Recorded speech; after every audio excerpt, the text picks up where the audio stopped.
there are 18 candidates standing for president of Africa's most populated country. Political analysts think the four to watch are the PDP's Atiku Abubakar, APC's Bola Tinubu, LP's Peter Obi, and NNPC's Rabiu Kwankwaso. As of last month, an estimated 93.4 million voters are registered to cast ballots for presidential and National Assembly candidates at more than 176,000 polling units in 774 local government areas. We polled 14 journalist fellows to ask what they thought would be the most important issue to determine the outcome of this election.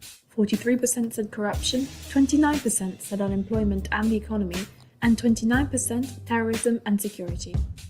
Joining us to discuss the election is veteran political correspondent Seun Okinbaloye from Channels TV News, who's interviewed almost all the candidates and covered elections in 2011, 2015 and 2019. That's the briefing. Let's begin. Thank you. Welcome to the Global Journalism Seminars. I'm Caitlin Mercer. In 10 days' time, Nigerian journalists will be working overtime to cover one of the most unpredictable and deeply consequential presidential elections of the year. Today, we'll talk about the issues, the candidates, and the challenges for journalists hoping to cover the story well. To do so, we're joined by an award-winning broadcast journalist, Seun Okinbaloye, a veteran political affairs reporter for Channels TV News and host of several agenda-defining political talk shows. Welcome, Seun. Thank you so much, Kathleen. I appreciate it. It's an honor to be here. Thank you. I mean, you must be incredibly busy, so thank you for taking the time for us today. Thank you so much. It's a pleasure. Let's get going. Before we dive into the candidates, and there's a lot to talk about there, I thought we could chat a bit about the key issues that this campaign revolves around for Nigerians. We polled our journalist fellows downstairs, as you saw in that briefing video, who one of them is from Nigeria, but most of them are not and are not familiar. And they thought that corruption would be the most consequential issue that is helping voters decide. Do you agree with that? Absolutely. Corruption is a major issue in Nigeria, and there are a lot of politicians who have made these like a campaign slogan. The incumbent president, Muhammadu Buhari, in 2015 had said that he was going to focus on corruption amongst other issues that he planned to focus on. And there are those who have also said that if we don't kill corruption, corruption is going to kill Nigeria. Corruption has dealt with this country more than anyone can imagine. I dare say that Nigeria is perhaps one of the world in natural and human resources. Nigeria is the largest gathering of Black people in the world. Out of every African gathered, out of 6 or 5 African, you find one Nigerian. Nigerians in some part of the US make the large Nigerians, people of Nigerian descent in some part of America make the largest population of medical doctors. And so you'll find Nigerians in every strata and every sector of life across the world. But you imagine that why is our education sector not working? Why is our financial system bedeviled by the challenges that it's facing? Why is our transport system not working? Why is our public sector not working? Why is the civil service in the state where it is right now? You discover that there are systemic corruption that has held the nation back, is like a curse that has really caused our nation a lot of pain, a lot of sadness. And corruption is a big deal. You hear how much money public officers steal from public office. You hear how many governors who have been in office are being jailed in the last few years. It tells you how big the issue of corruption is. And those who have said, look, if you don't kill corruption, corruption is going to kill Nigeria. Anyone who is willing to lead Nigeria needs to find a way of tackling the issue of corruption. So corruption is a big deal. At every checkpoint that you get to in Nigeria, and you find a police officer on the road at a checkpoint and asking you for money, this kind of corruptions at the lower level. Who can be in office and send a strong message out there that will send some jitters down the spine of every aspect of our lives? That kind of leader is needed in Nigeria, because if everything shapes up, Nigeria will just be what Nigeria needs from my own point of view is a sound leadership. If Nigeria gets leadership right, an upright leader, a leader that doesn't have any encumbrances or any corrupt tendencies, we would have solved Nigeria problem to almost 15 or 20%, because that perception alone will draw a lot of attention. Federal direct investment, you just see them rolling in. You see a lot of people having interest in Nigeria.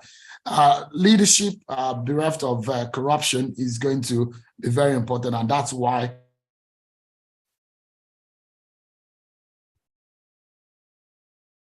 we're just going to wait for Sean's connection to catch up with us.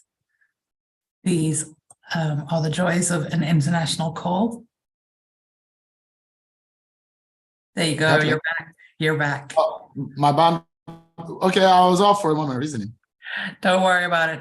If we encounter the problem again, we might turn off video and continue to talk, but it's completely normal. And it kind of is a good illustration of my next, where I wanted to take that corruption discussion, because yes, I can acknowledge that it is an issue, but I wonder if corruption is not symptomatic of other issues like connectivity, electricity, fuel shortages. People are just trying to get by day to day. And is the average voter actually swayed by campaigns built around corruption? Or do you feel like, yeah, I guess that's the question, is the average voter really swayed by an anti-corruption stance, or do they want to hear about the economy, unemployment, security is surely a big one? Well, to be candid and to be truthful, as Nigerian elections being shaped by the issues in the campaign, maybe not to a large extent. And you ask an average Nigerian, have you voted just because someone said it was going to do this or do that? Maybe not to a large extent. Interesting. Do these things matter? And that's the reason why those of us who have led conversation, political and election-related conversation, we have always hammered on the fact that we need to have a civil engagement with those who want to lead, so that they can tell the people what they want to do. Nigeria's Fourth Republic is experiencing the 7th election, and you will agree with me that consistent elections are also a sign of a growing democracy.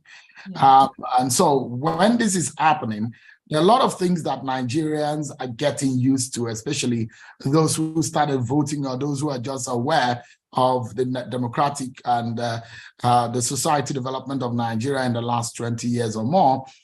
We're just getting used to the democratic nature or the democratic principles. So people choosing a leader based on campaign promises have not been really, it's not being the norm. The political structures have always been the order of the day. People have traditionally voted for who they wanted to vote for. We've just seen this kind of change recently, and you will agree with me, in the early 2000s, we saw some kind of change that was sweeping across the world. We saw what happened in France. We saw what happened in the UK, for example. And the issue of Brexit was a major issue. Some prime ministers had to leave office because of the heat that the aftermath of that controversy or scenario brought into that country. We saw what happened in France. We saw even the word change.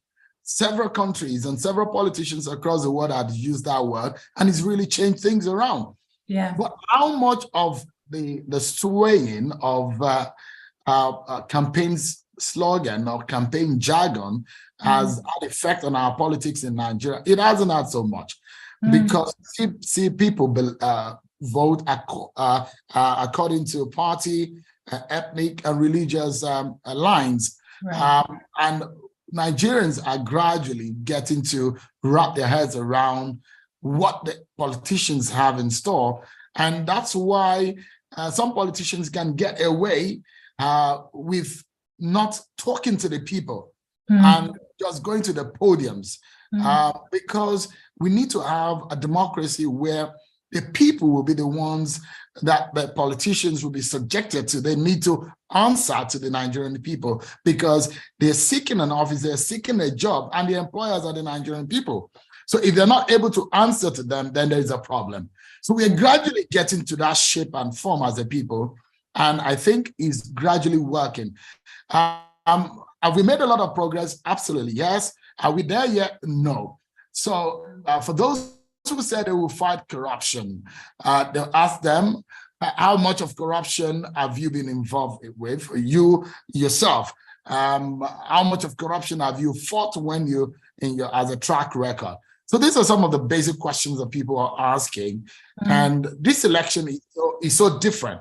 There will be a lot of, I've said to a lot of people, this Nigerian election of this year will be there will be a lot of shocker, there will be a lot of surprises, there will be a lot of new grounds that are going to be conquered. There will be a lot of old foes and enemies that are going to be seen on the field, and one will succumb to the other. A lot of things will happen in Nigeria. The political map will change. A lot of things will happen. The world will be shocked at the kind of things that will happen in Nigeria after the election of the next 10 days. Yeah, I think you make such an excellent point there about it not necessarily being just a Nigerian trend, but a global trend, that people are not so much swayed by the issues anymore, but by the rhetoric and the ideologies. And that's probably a cause for concern for all of us. So let's talk a little bit about the candidates. Shall we start with the two that are expected, that were expected to be at the top of the list was Atiku Abubakar and Bola Tinubu. What have you seen of their campaigns? What's surprised you? And perhaps let's talk a bit about whether they are mentioning issues or ideologies in their campaigning.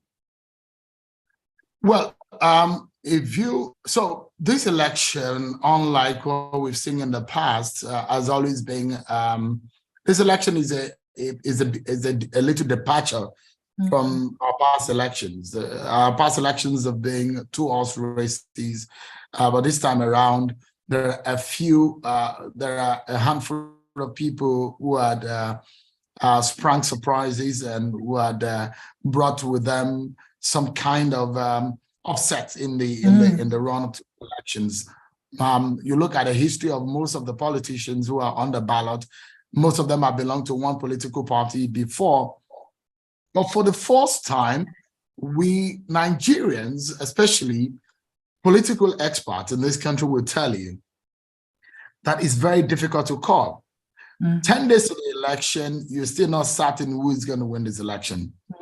You mentioned the candidate of the PDP and the candidate of the APC as perhaps the front runners, but I'll tell you that Peter Obi, the Labour Party candidate, is also a very, very big contender in the race, and Robbie Kwankwaso of NNPP is also a contender. I see it as a 3 or 4 horse race, in the sense that, look, take, for example, Kwankwaso has his own stronghold. He was a 2-term governor of Nigeria's largest state with the largest voting population, Kano State. He's come from a region that has 7 states compared to other regions that have 6 states. Now, it has an enormous following across the country, not only in the Northwest region where it comes from. He's also being on the ground. He's sponsored people, scholarship. He sponsored a lot of people to school. His Kwankwasịa movement has a huge following, and you cannot relegate that kind of candidate to the background. So you might not give him a chance because he doesn't have a political party that controls any state at the moment. You can say same of the Labour Party candidate, Peter Obi. Now, this is another candidate who is a former governor, a two-term governor of a southeastern state. Now, the question is, Peter Obi has come with it. He's been tagged the social media favorite. He has a huge following of the obedient movement, those his supporters who take him to the social media, and they brought a different perspective to this election altogether.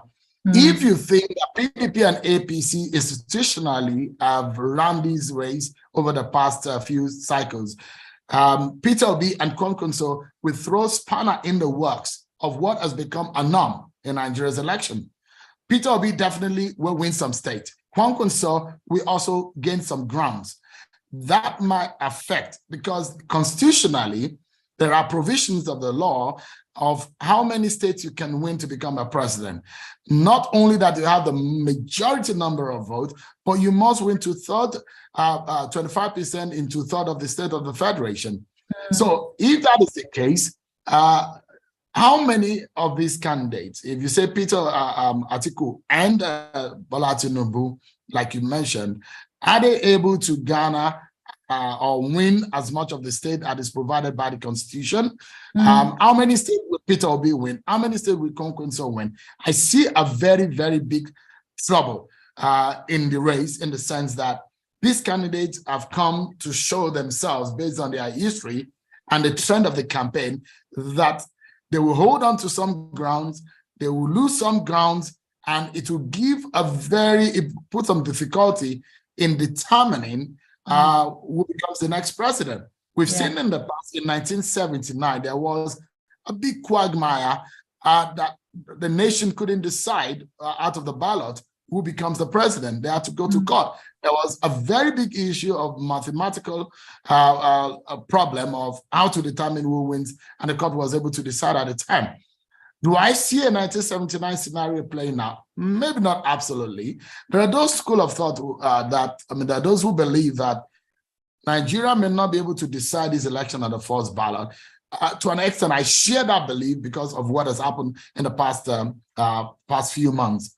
But if there is going to be some surprises, if anyone is going to win this election in the first ballot, that would be a shocker. I'm ready for that kind of shocker too. I'm ready for that kind of surprise too. But Bola Tinubu and Atiku's campaign, or Peter Obi's campaign, it's been some interesting things. They've thrown more shades and more shades at each other. That's characterized the campaigns that we've seen. How much of the depth of their campaign manifestos have they been able to dug into of the curve on the stage? I would say not so much. But one thing is very obvious and evident is the fact that they have been able to speak to the people, their audience. So someone goes into a commerce-oriented community of Abia State and tells them that Aba is not producing what it should produce. When I become president, I'll make Aba a commercial hub. It's speaking directly to the heart of these people. And we've seen almost all of them do that.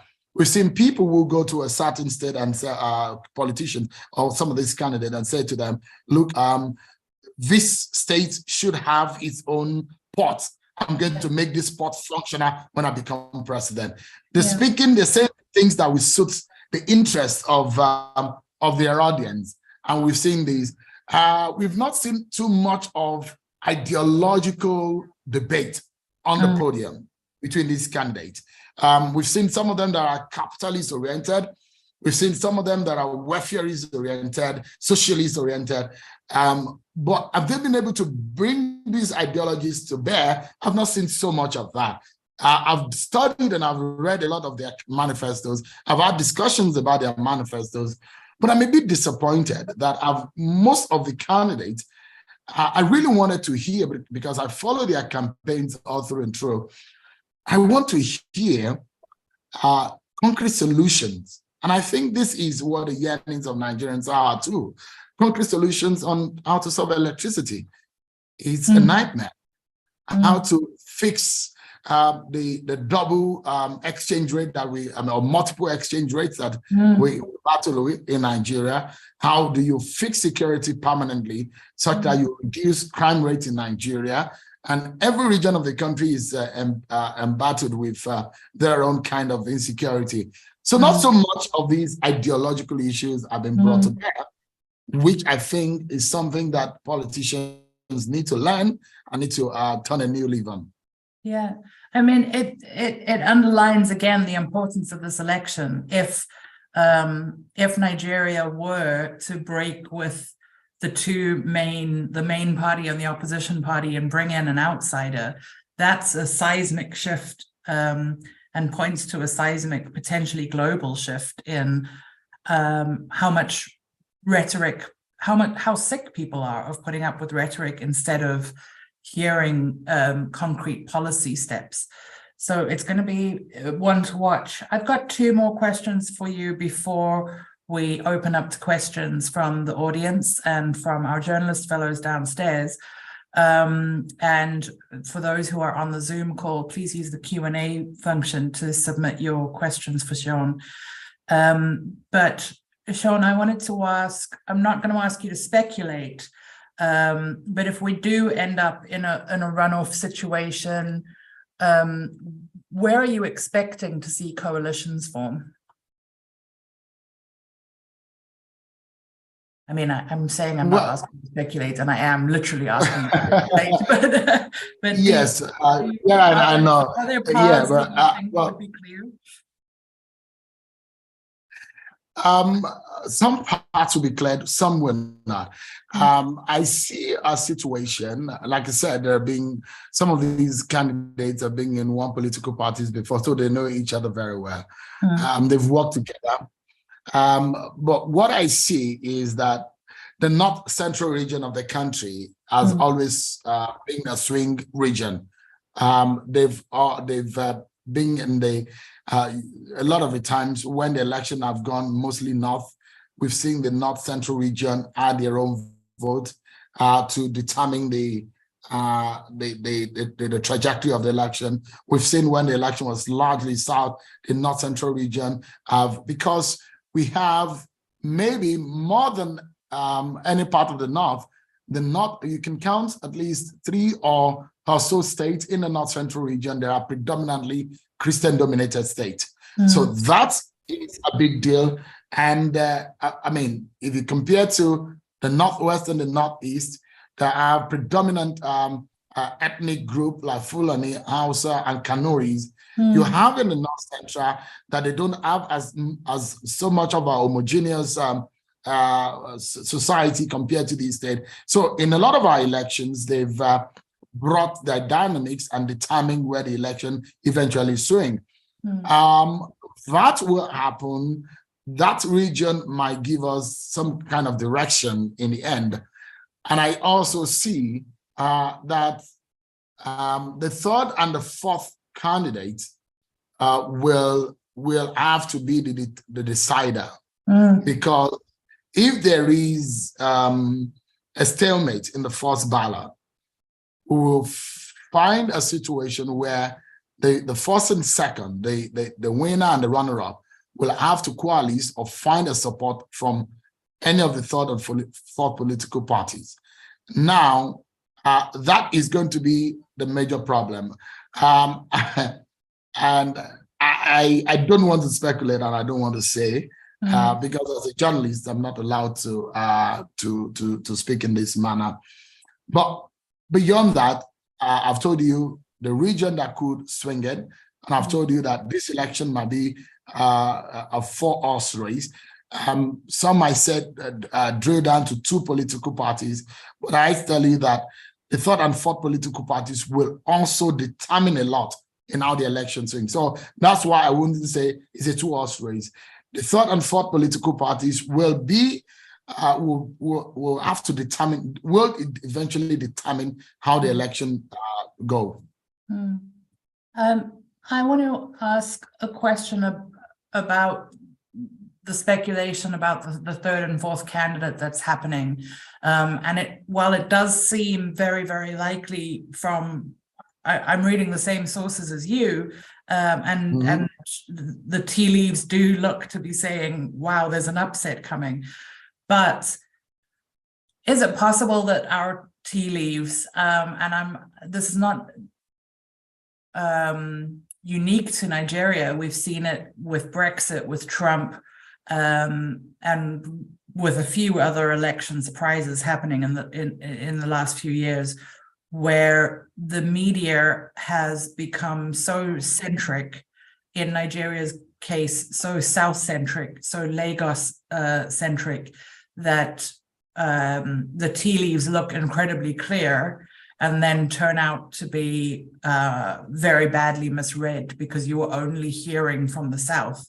Do you think that that's a possibility, that the Nigerian media is in an echo chamber?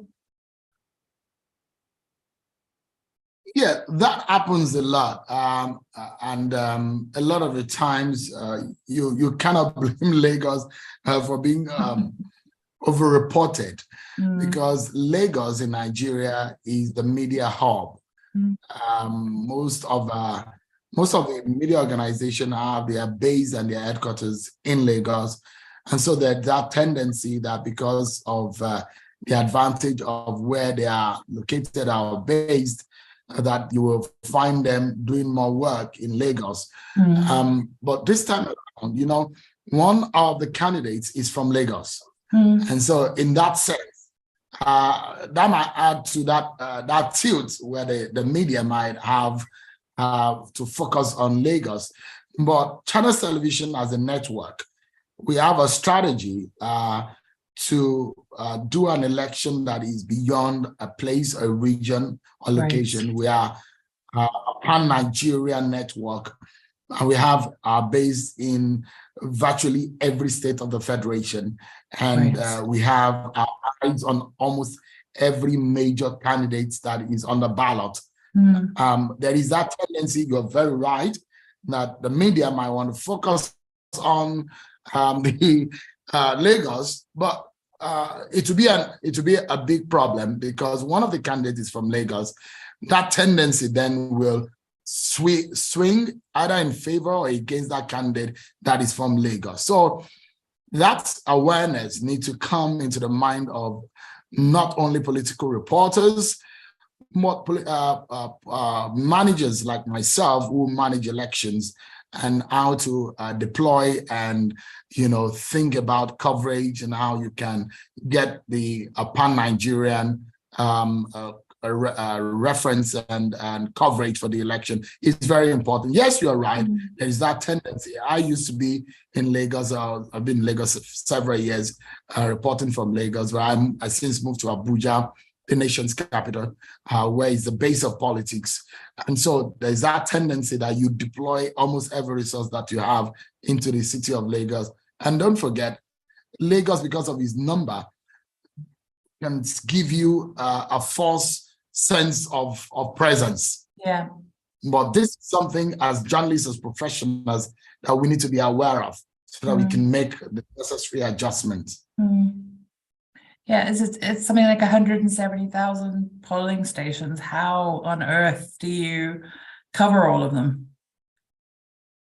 You cannot cover. I'm not sure there is one single media organization in the world that can cover every polling unit in their country base. But so this is where the expertise come, the experience. Those who manage elections are not just reporters; they are also experienced newsroom managers and experienced field reporters who have done elections in the past, who understand how elections operate. So covering elections, and you want to cover, you design your demography, your coverage demography in such a way that you have areas that can represent a whole. So you pick just a community that you think is representative of a larger community within that area.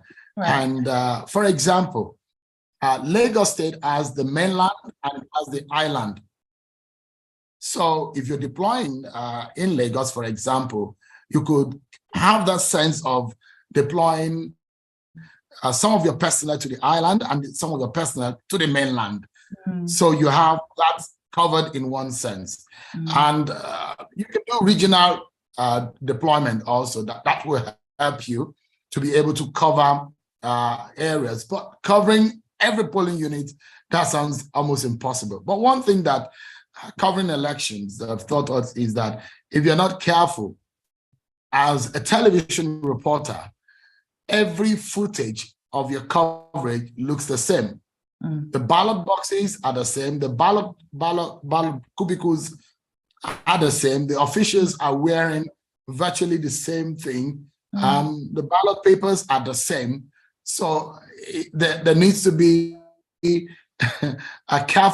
need to be careful reporters need to be careful in the way they report. That's why location and you need to be location specific, and you need to be incident specific in reporting places in elections. I'm going to go downstairs to our journalist fellows and ask my colleague Ayen from South Sudan has a question for you. Hi, thank you so much for taking my question. I was just wondering, how are the youth responding to this election cycle, and what does that tell us about their demands and their vision for Nigeria? I'll just repeat that. How are the youth responding? Fabulous. Yeah, they respond. So now one of the candidates is being tagged the social media candidate. That's Peter Obi of Labour Party. And now the social media, Twitter especially, has been the tool of the young people. And in this election, you've seen a lot of fights. You've seen a lot of acrimony on social media. In the past, there has been a dismal outing from voters. They've not been able to go out on election day. We've had between 35 to 40% of voter turnout. Voter apathy is a major challenge in our elections here in Nigeria. And in this election, there's been a lot of campaign. So if you look at it from the continuous voter registration exercise that was conducted for almost a year and a half, we saw out of the all new voters that registered, over 70% of them are young people. Wow. Young, between the ages of 18 and 49 or 35, whatever way you want to classify them. Young people form the larger percentage of voter, the new registrants. Now, that's about 71% of the 12 million that registered newly. That is a huge encouragement. Huge. If you compare it to the last election cycle, there isn't so much difference. Now, would there be a larger turnout of young people? And that's what we have been pushing. Now, let me tell you just how much, how big the young voter demography is in Nigeria. Between 18 and 35 is over 30%.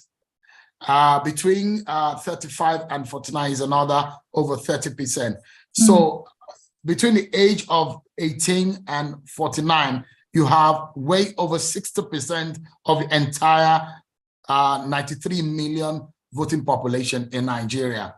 So young people have the numbers, but they've always been on Twitter, on social media, and watching TV. On election day, you go on the street and you see young people playing football on the street because the streets are locked down. So you provide them a free football turf or pitch for them to play football. On election day, we're hoping that we'll see more young people engage and come out to vote. How much of them have collected their permanent voter cards? Because it's not enough for you to register is also important for you to get your voting card. In Nigeria, it is called the permanent voter card.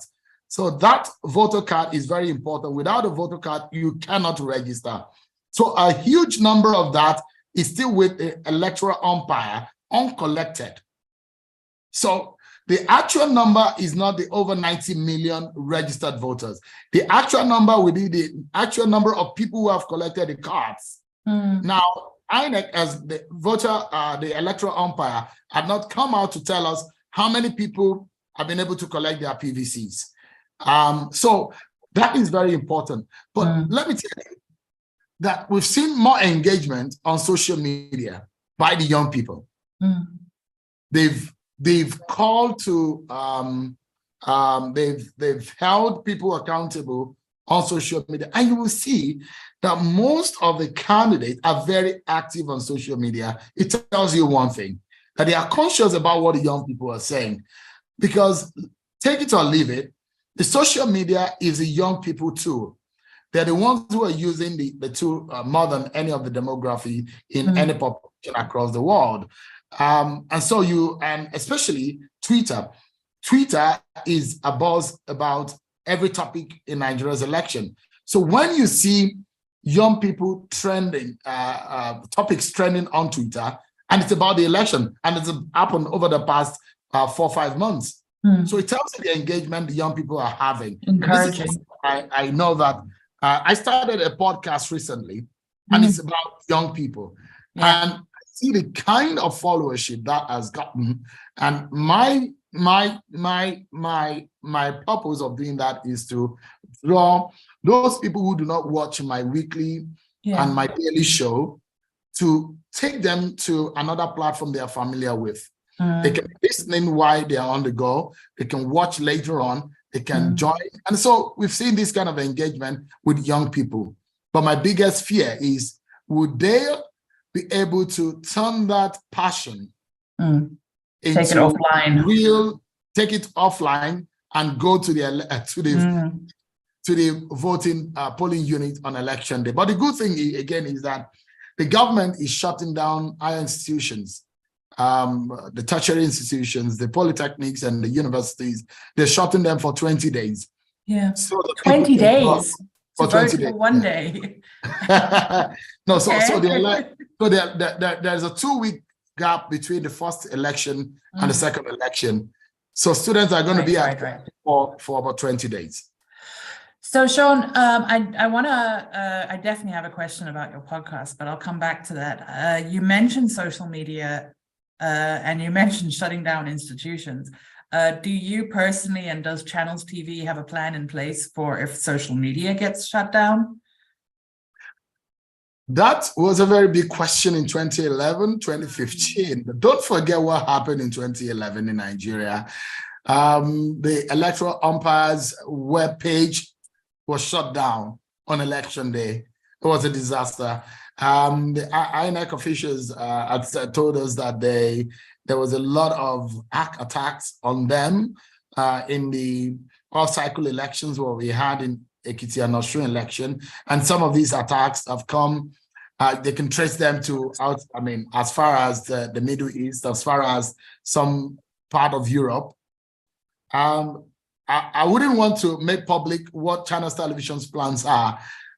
This was what we envisaged sometimes in October last year, and we've made adequate plans. Should there be a shutdown on election day, what are our plans? Channels, we have an alternative plans for that. I wouldn't want to make it public because it's a trade secret that we hope to keep close to our chest because of our competitors. So I'll ask them a question. And there is a possibility. Now, there was a scare yesterday. One of the major networks went offline for about 2 hours yesterday. And that is my telephone network provider. And for 2 hours, you're not able to make calls. And that is a test of what could happen on election day. Yeah. So yeah.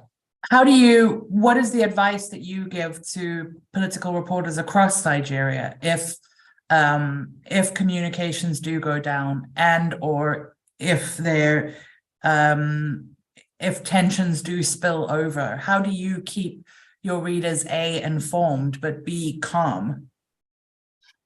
Absolutely. I shouldn't say readers, audiences. Audience. No. We have so now, because of digital journalism, these things are now pretty much read, watch, listen. Yeah. Everything seems to be fluid, and so now one of the things that will happen, definitely may happen.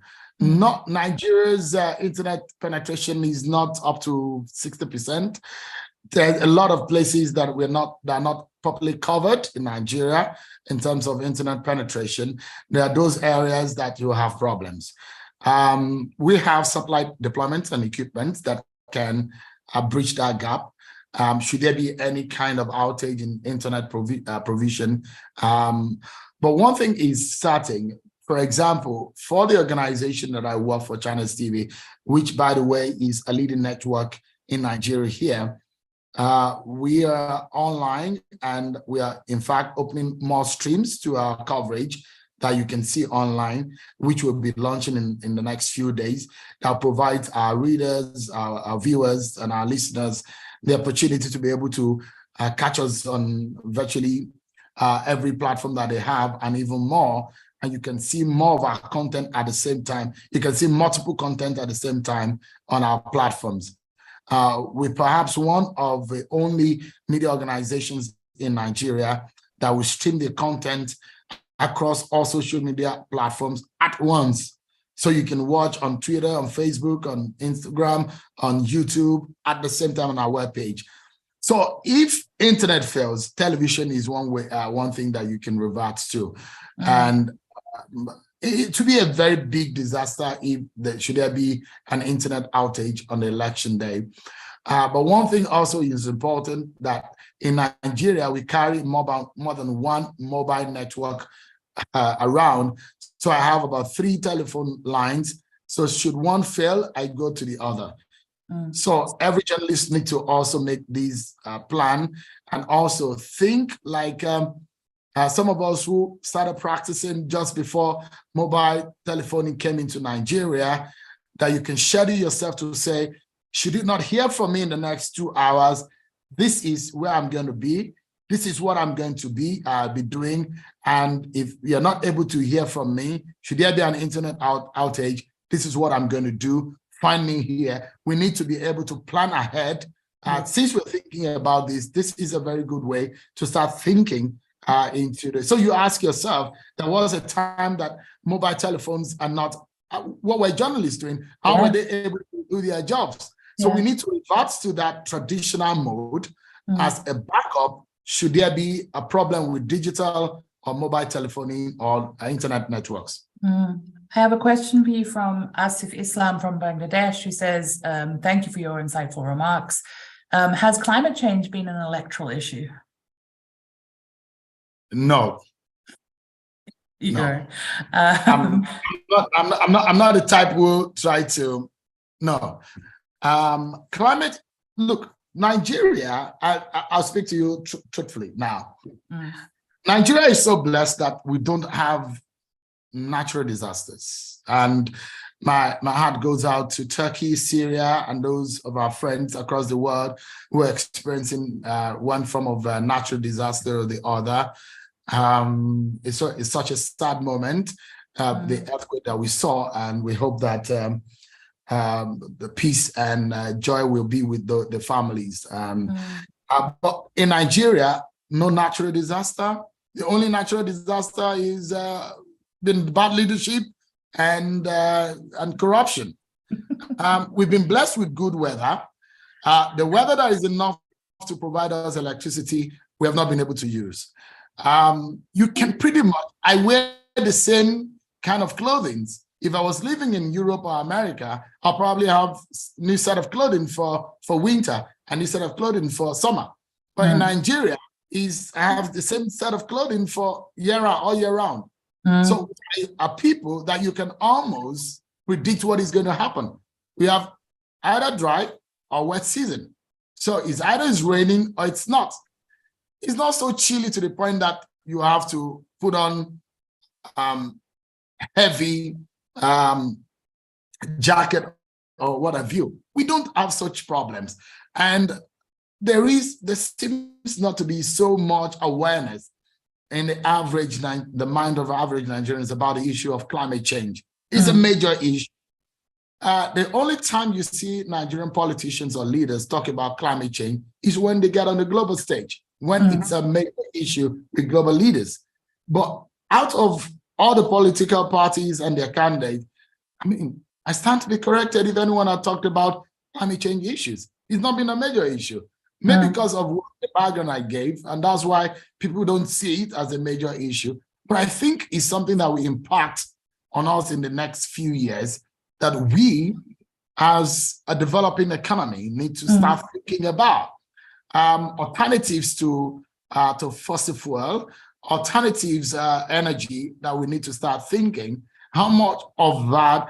And the question that people ask you is that we have not even been able to conquer the fossil fuel and the kind of energy that we have now. They start thinking about alternative energy. And so I guess this is some of the challenges. And it's not far away from third world economies.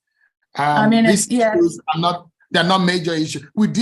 People deal with issues of shelter, issues of food, issues of education, health. These are major issues. Kidnapping. Kidnapping. So these are major issues, and some of the issues some of you in these rooms are not facing at the moment. And for the people in Nigeria and for the larger percentage of the population, they're thinking about the food on their tables. And I get it. Climate change can seem very, very far away. It is far away, to be candid. But for a really good follow-up question on that is Radhesham downstairs from India, who has a question about agriculture. Radhesham, take it away. Yeah, thanks, Kathleen. Hi. Hey, a small-scale women farmers association in Nigeria, they have been raising this issue regularly for last few years. They are talking about women being kidnapped, women farmers being kidnapped, raped and murdered. And according to FAO, around 60 to 79% of women are in agriculture.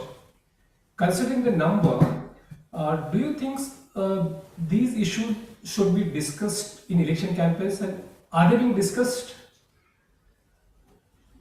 True. So if I got a question right, you're talking about kidnapping as it relates to farmers and the farming communities. Women farmers specifically. Rural, in rural areas. Rural. Yeah. So now the thing is that you look at it. I mean, interestingly, just yesterday on my show, we were talking about just how many people that have been affected by some of the violent incidents in Nigeria. Guess what? Over 11,000 people, victims that we have seen that have been affected by violent situation. This is not just these are issues relating to kidnapping, court clashes, and insurgency in the Northeast and or what have you. Over 11,000. Just yesterday on my show, we're talking about this. There is it's a big issue. And we have heard candidates speak about how they will help those communities that are being battling farmer herders clashes, because that has been a very big issue also, where in communities where you have farmers, on the other hand, you have herders, there have been clashes between these two people. And there's also been the accusation of ethnic attacks on not a lesser ethnic group or less powerful ethnic groups in the country, which is a major issue. Now, we've heard politicians making promises in that direction, but how do you then protect the rural communities? I've not heard so much of that, because that is a specific problem that needs to be tackled. How much of these farmers can go back to farms?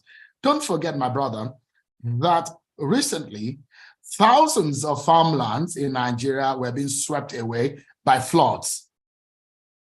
thousands of, and most of farming communities in Nigeria, or farming in Nigeria, is consumed subsistently. Subsistence farming is a major issue in Nigeria. So, and there are complaints about these farmers not being able to go to farms for the fear of being kidnapped. There are reports also that there are some communities that insurgents are the ones who are even protecting them. They are, taking levies and taxing them.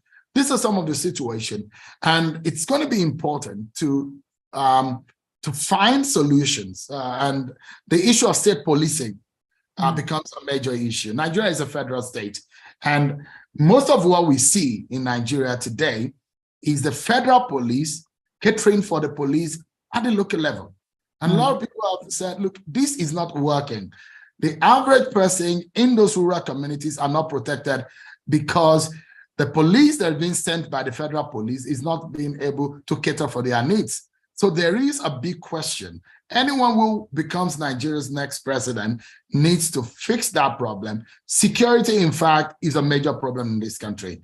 And it's not a joke. Anyone who wants to rule this country or govern this country next will have to find a permanent solution to that. Quite a few problems. I have to point out that you, in the space of 2 questions, went from climate change isn't an issue for us. We've had major floodings affecting our farms. So maybe climate change is an issue. But this very one is an issue. Framed as a climate change issue, but it probably underlies a lot of the tensions happening. I am going to go to Olufisayo. Yalla. I'm going to give Fisayo 2 questions. We only have 8 minutes left, so and I still want to ask you about your podcast. So go for it. Actually had more than a dozen questions for you. Sure. Yeah, he's got about 16 questions. Fisayo, the last time I saw you, you've not your beard and your hair have not grown this much. How are you? Same way you bombard your guests with questions on your very popular show, Politics Today. So, but I'll ask you, in your opening sentence, you did admit that corruption is the biggest issue in Nigeria. Now, my question is, do you find it ironical, and does it bother you that of all the presidential aspirants, now not the candidates, the aspirants, when the political parties were determining their tickets, does it bother you that the one who emerged the candidate of the ruling party, the party that came into power 8 years ago, promising to fight corruption, does it bother you that the candidate of that party is the one with the biggest image of unexplained wealth? No one has been able to hold him, no court has been able to convict him, but each time he gets asked to explain his source of wealth, his answers differ, they're never consistent. Does that bother you? Then my second question is, you've interviewed virtually all the presidential candidates, apart from the only one that keeps running away from interviews, dodging live interviews. Having spoken with almost all of them, who do you think is the most qualified to lead Nigeria to where it deserves to be? By the way, I must warn everyone in the room that Fisayo is a dangerous journalist. He is very dangerous. If anyone could go to the prisons and do an undercover journalism, is a dangerous journalist. So he's asked me 2 dangerous questions that will take me from being a journalist to being a political analyst. But thank you so much, Fisayo. And these are very sensitive questions, but I will answer it in the most professional way. Does it bother me? Yes. There being other people who have promised to fight corruption in the past, yes, there have been, because it's a major issue in Nigeria. And guess what people do? If you know that I like chocolate, you will offer me chocolate to get my vote. That is what campaigning is like in Nigeria. And that is why some organizations have now started to document campaign promises. In fact, post-2015, I started a show on my regular show to focus on the campaigns. I'll take the soundbite of the campaign and play it back to them and remind them. Now, as that could be very painful because they make those promises and they know that they are not true to those promises. Now, the government of the day, the political party that is seeking re-election, promised that it was going to fight corruption. Now, the president will say, I'm not corrupt. And those who are, those who are around him will say, our president is not corrupt. But under the same administration, you find an accountant general of the Federation that has been taken to court over allegations of enormous amount, billions of naira that have been stolen under his watch. You find people that have been alleged to have stolen money. Now, if such a political party is presenting a candidate for the election, you will want to ask them, your party said they were going to fix corruption. How much of that are you able to fix? Now, we live in a country where you are innocent until you are proven guilty by the court of law. And Fisayo, if you know that I had a very fierce program with the spokesperson of that political party over the issue of the allegations leveled against the candidates of their party. Basically doing my job as a journalist, asking the question on what can you say to respond to these? What about this? What about that? And that caused a lot of stir. It was a big deal. We were being reported to our regulator just because of that. And I don't mind being reported. I don't think my boss mind being reported to the regulator for doing the right thing. It's for the regulator to decipher whether we did the wrong or did the right thing. But this is a very major issue, and we keep asking the question. He who comes to equity must come with clean hands. And I'm not sure we've been able to get a very good answer. It's more of rhetorics, and it's not even that political party alone or its candidate. I think it's also most of the people that are running for office. You know why, Fisayo? Because if you, and you know very well that if you are being a governor in Nigeria before, it's going to be very difficult for you to 100% say that you are clean. And you have people who have said they've been in office before. If you pull them out and you scrutinize them through and through, I don't know how many of them are going to be able to withstand the heat. So that's going to be a major question. Whether I'm bothered, yes, I'm bothered, and I'm hoping that we'll be able to ask questions. And look, whoever becomes Nigeria's next president will give Nigeria a good image or a bad image in the eyes of the world. We are playing within the global community, and we are also, a lot of countries are looking towards Nigeria, and so we need to be able to give the best. And I dare say that no one in this room who has a company or a business interest will hire a CEO who cannot do the job. Or you will hire a CEO who you think that had run down his former employer's business down the drain. So these are very major questions that the Nigerian people will be confronted with. Whether or not these guys have been able to answer the questions leaves one within the realm of conjectures. It's up to our audience to understand whether they. So you were saying the second one is whether or not. Go for it. We're going to go slightly over time. Go for it. Let's just do it. This is too important. Go for it. Go for it, Sean. So Fisa was. I noted this, but I just very second. Over to you, Sean. No, Fisa, the second part of the question. The second part of the question was who, after all of these interviews, apart from one, who was most persuasive to you, most convincing? You have the right not to respond to that question. I will remind you of the fifth. I won't play the field, but I will say this now, because this is also a public, we're bringing things to the public consciousness. And whatever we say today or we do as journalists will also help our nation and the world in generally. I'm not terribly impressed. I'm not very impressed with the positions of the candidates generally. Some of them have their strength areas, but some of them have not been able to give the solution to my own satisfaction. And maybe I'm too critical because I'm a journalist, but I'm looking at it from the point of view of an average voter. Whether or not these guys are being able to tackle the questions. There are those who think that they are more private sector driven. There are those who think that they should spend more money to influence the economy. There are those who think that they need to produce more. And I'm asking the question, how much of Nigeria do you know now?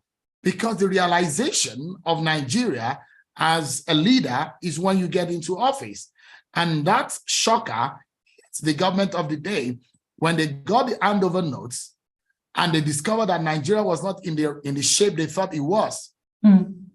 And several months down the line, they were stumbling and they were struggling to steer the affairs of state because there are a lot of things that are not privy to. Now, I do think that we need a national consensus that will give us a concrete idea of what we need in the area of security, because the government of the day started off on some policies. And unfortunately, the next government, when they come into power, they will unroll whatever that has been done and start over again. Our problem will persist. The economic problems, Nigeria has seen double-digit in inflation, double-digit in unemployment rate, double-digit in underemployment. Almost every of our problems are in double digits.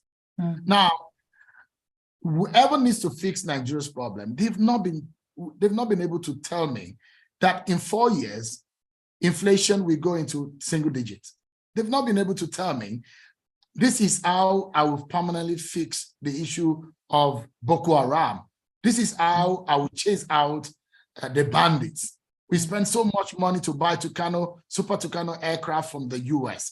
Why are we not being able to flush out these elements effectively out of our system? There's so much questions and so much of them have been unanswered. I'm not terribly impressed. And I just hope that Nigerians will be able to see beyond the rhetorics and beyond what the politicians are saying and be able to pick for themselves the best president for Nigeria. Very last question for you, Seun. You hosted Fela Kuti's son on your podcast.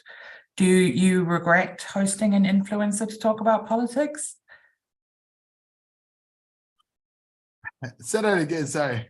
Your podcast with Fela Kuti's son, who had some very vocal things to say about some of the political candidates. Do you regret hosting an influencer to talk about politics on your show, or do you think it's necessary to engage them? No, I do not. I in fact thought that sparked some conversation, and I was happy that happened because it raised some issues. And when it did that, there were reactions. And beyond that, I was able to look into the engagement later on. And they started debating on what the character of the candidates, the achievement of the candidate, the track record of the candidate. And I thought that was a good beginning, albeit it started off on a very bad footing because there are now two prominent musicians in Nigeria that were talking at each other and insulting each other on social media. That was not the essence. The essence, I mean, my podcast is for the independent mind, and I want people to be able to speak independently and freely. But what I discovered was the good thing. It was the fact that people were able to argue their point and defend their candidate, and they were able to ask themselves the question, why am I following? Why am I voting for this guy? What has he done? Is he the kind of person that I think he is? Why is my candidate better than this? Why is this one better than mine? Those kind of conversations are needed. And I'm happy that young people of Nigeria, they do not, before this time, they don't have any business in politics. They are more engaged now than ever before. And so we saw the followers of Seun Kuti and the followers of the Peace Square, all of them got into the conversation. At the end of the day, they will be asking themselves, what exactly is the debate about? It's about this candidate, the capacity to deliver, his character, his track record. And somehow, either by notoriety or by other means, we have been able to bring people to have political conversation. And these are the demographic that we never talk about politics, but rather talk about Big Brother. And one thing that it was very instructive also to me, I was slightly sad that Big Brother Africa was launched in the middle of the campaigns. I was one of those who said, why would you do such a thing? You're just distracting the youth of this nation from focusing on what matters to them. But and perhaps that's why you would do such a thing. One of the reasons. So, and I'm happy that more Nigerians are now, they're making political issues trending on social media, which is a good thing. It's a good start for me. The next stage for us to go is to direct the conversation in a civil and in a more progressive manner. Seun, thank you so much for all of your time today and for your extra time. We wish you and your colleagues every success in reporting and providing the best available information, asking the best possible questions, even if they aren't answered, and for a peaceful transition of power for Nigeria. Thank you.